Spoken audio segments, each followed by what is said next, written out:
Welcome to The Explainer. Today we're tackling a really fascinating puzzle.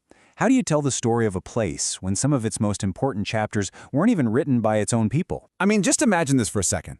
What if a massive, world-changing invasion happened in a country, but its own writers just didn't mention it?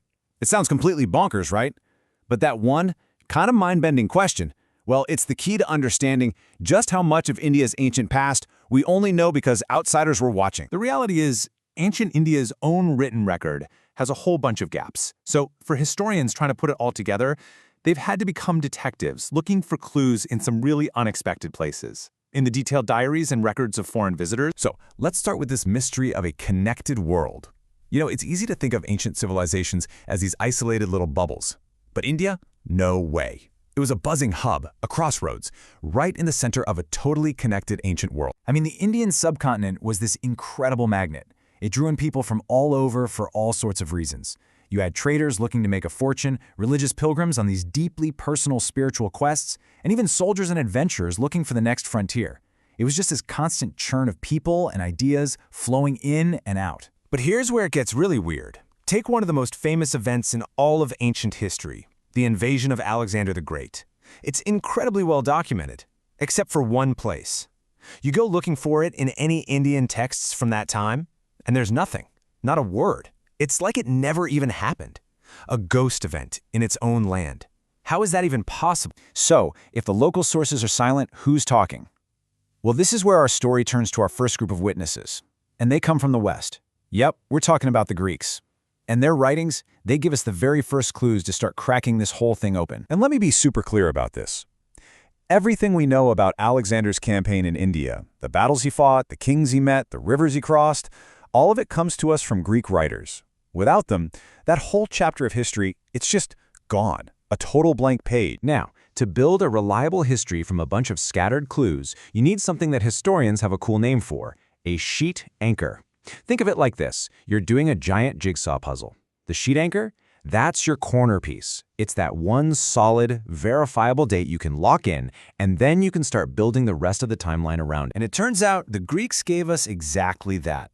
Their texts talked about this really powerful Indian ruler named Sanjokratas, who rose to power right after Alexander left.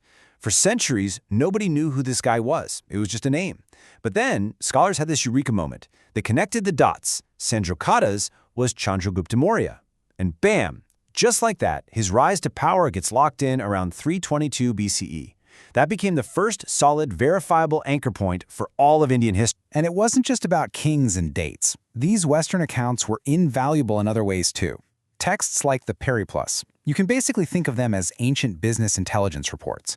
They mapped out the entire Indian Ocean trade network, naming specific ports and listing all the goods, spices, beautiful textiles, incredible gems, all of it flowing from India right to the Roman Empire. It's our best look at just how massive this ancient global economy really was. Okay, so our next set of key witnesses, they came from a totally different direction, not from the West, but from the East. And their reasons for coming to India were completely different too. They weren't soldiers, they weren't traders, they were pilgrims on a profound spiritual quest. We're talking about Chinese Buddhist monks who undertook these unbelievably dangerous journeys, crossing treacherous mountains and vast deserts. Their mission was pretty simple: visit the land where the Buddha lived, study at the great monasteries, and bring authentic holy texts back home.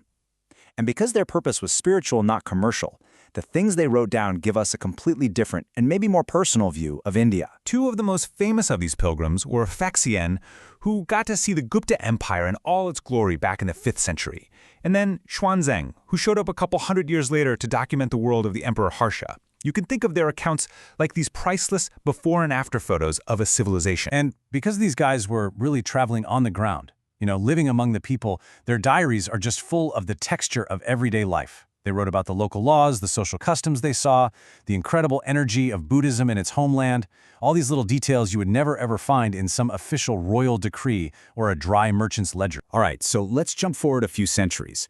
A new group of witnesses arrives on the scene, and they approached India in a totally different way yet again. Not as conquerors, not as pilgrims, but with the sharp, meticulous eye of a scientist. We're talking about the great Arab scholars. You have to understand, by the 9th century, Baghdad was the place to be. It was the world's intellectual capital. And at its famous House of Wisdom, scholars were doing something amazing. They were on a mission to translate all of the world's knowledge, from Greek, from Persian, and yes, from Sanskrit, into Arabic, creating this incredible new center of learning. And out of this incredible intellectual hotbed comes one of the great minds of history, a scholar named Al-Biruni. And this guy, he wasn't someone who was okay with hearing things secondhand. He was driven to, and I'm quoting here, satisfy his curiosity about the land and its people, and to study their ancient texts in their original language.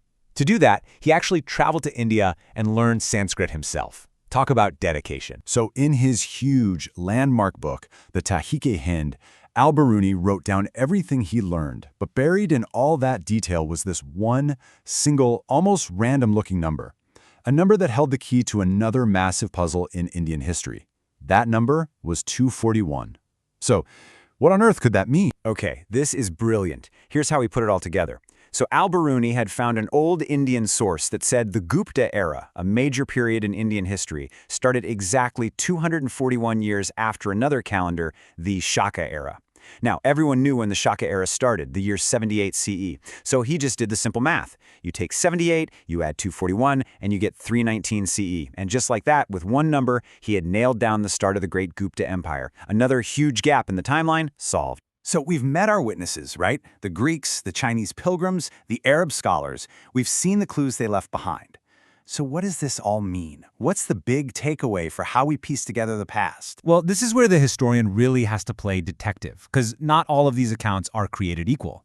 Their most important job, really, is to figure out the difference between what someone actually saw with their own eyes and what was just, hearsay and tall tales. Let's look at a perfect example of this. On one hand, you have Al-Biruni's book. It is an absolute goldmine because it's based on his own travels, his own research, and reading the original texts. But then you have this other guy, an earlier Greek writer named Ctesias. He also wrote a book about India, but it's just filled with these totally bizarre stories that he heard secondhand while living in Persia. One is priceless history, the other is pretty much fantasy. So in the end, the picture we have of ancient India, it's not some single perfect photograph. It's much more like a huge, beautiful, and maybe incomplete mosaic. And so many of the most critical, most colorful little tiles, the ones that let us see the bigger picture at all, they were put in place by these outsiders, these foreign observers. And that leaves us with one last big question. If our history is this incredible mosaic, pieced together from all these outside views, what parts of the picture are we still missing? What stories, what perspectives from inside India never got written down? What beautiful, essential pieces of that mosaic might just be lost to time forever?